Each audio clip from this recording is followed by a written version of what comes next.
বিসমিল্লাহির রহমানির রহিম। আসসালামু আলাইকুম। কেমন আছেন সবাই? আশা করি ভালো আছেন। আমরাও আলহামদুলিল্লাহ আল্লাহ তাআলার অশেষ রহমতে ভালো আছি। নতুন আরও একটা ব্লগ নিয়ে চলে এসেছি আপনাদের মাঝে। আজ হচ্ছে বুধবার বিকাল থেকে এই ব্লগটা স্টার্ট করেছি। বিকালবেলা হচ্ছে আমরা একটু বাইরে যাচ্ছিলাম, আর এখন হচ্ছে এখানে হচ্ছে ট্রেন আসবে, এজন্য আমরা দাঁড়িয়ে আছি। ট্রেনটা চলে গেলে আবার আমরা যাব। আমি আর আমার ছেলে, তারপরে হচ্ছে আমার ভাই, সবাই মিলেই যাচ্ছি, পরিবারের সবাই মিলে। এখন ট্রেনটা চলে এসেছে, ট্রেনটা এখন চলে যাচ্ছে, এরপরে আমরাও যাব। মাশাআল্লাহ বিশাল বড় একটা ট্রেন।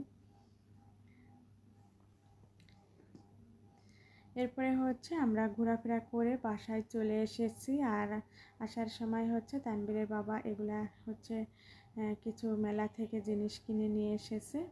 এগুলা হচ্ছে বিন্নি ধানের খই, তারপরে হচ্ছে আরও একটা খই নিয়ে এসেছে, মেলার কিছু মিষ্টি নিয়ে এসেছে। সব কিছু এখন আমি বের করে নিতেছি। মাশাআল্লাহ খইগুলা খুবই সুন্দর।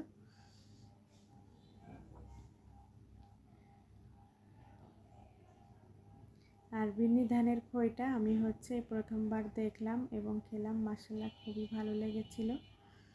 এখন বের করে নিতেছি, আর খইগুলো আমি কন্টেনারে রেখে দিব।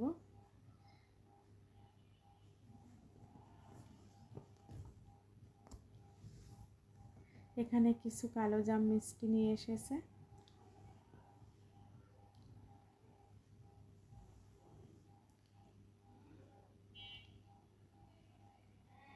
মাশাআল্লাহ মিষ্টিটা খেতে ভীষণই ভালো লেগেছে। আর কিছু হচ্ছে মর্দন কটকটি এগুলাও নিয়ে এসেছে। আর এই তো খইটা খুবই সুন্দর, দেখতেও সুন্দর আর খেতেও আলহামদুলিল্লাহ অনেক টেস্টি ছিল। এখন হচ্ছে খইগুলাকে আমি কন্টেনারে রেখে দিব, যেহেতু অনেকগুলা খই নিয়ে এসেছে।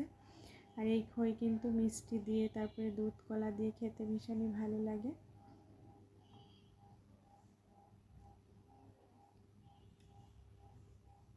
আর এখানে হচ্ছে বড় বড় সাইজের আরও একটা খই নিয়ে এসেছে। এখন দুইটা খই আমি দুইটা কন্টেনারে রেখে দিয়েছি, 2 কন্টেনারই হয়েছে, এতে করে খইগুলা খুব ভালো থাকবে।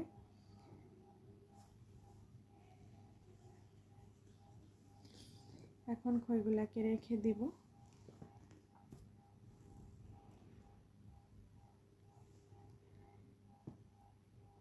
এরপরে রাতের বেলার কোনো ভিডিও শ্যুট করা হয়নি, একদম সকালবেলা বৃহস্পতিবার সকালের নাস্তা থেকে আবারও ভিডিওটা শুরু করেছি।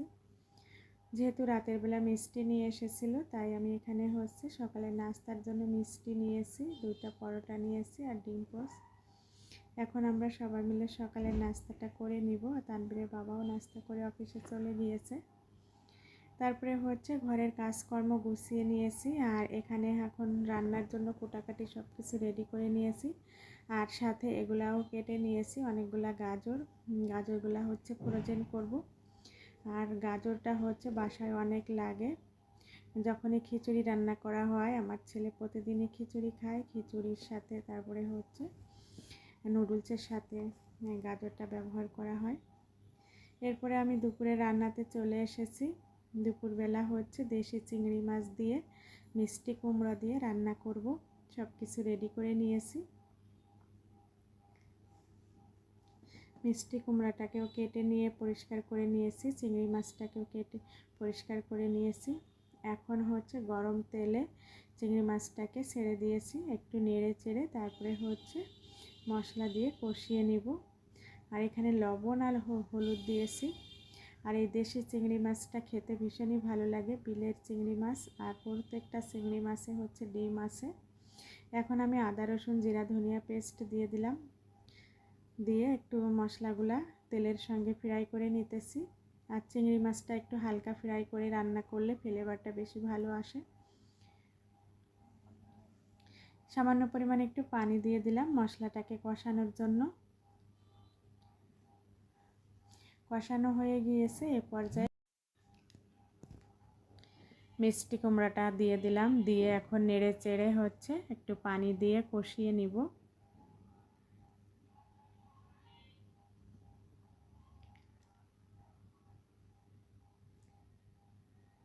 এখন হচ্ছে বলক এসে গিয়েছে, নেড়ে চেড়ে আবারও ঢাকনা দিয়ে আরও কিছুক্ষণ কষিয়ে নিব।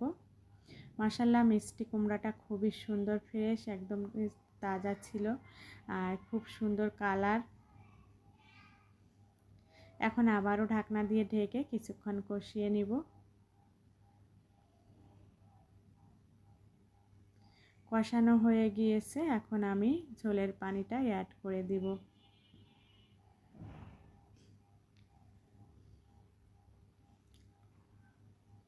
পরিমাণ মতো ঝোলের পানিটা দিয়ে দিলাম।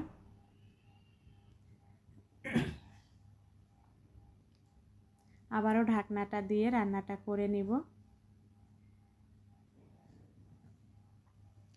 এখন অলরেডি রান্নাটা হয়ে গিয়েছে আর মাঝে একবার ঢাকনাটা খুলে আমি নেড়ে দিয়েছিলাম। মাশাআল্লাহ খুবই সুন্দরভাবে রান্নাটা হয়ে গিয়েছে, ঝোলটা শুকিয়ে গিয়েছে, মিষ্টি কুমড়াটাও খুব সুন্দরভাবে সিদ্ধ হয়ে গিয়েছে। এখন হচ্ছে আমি চুলাটাকে অফ করে নামিয়ে নিব।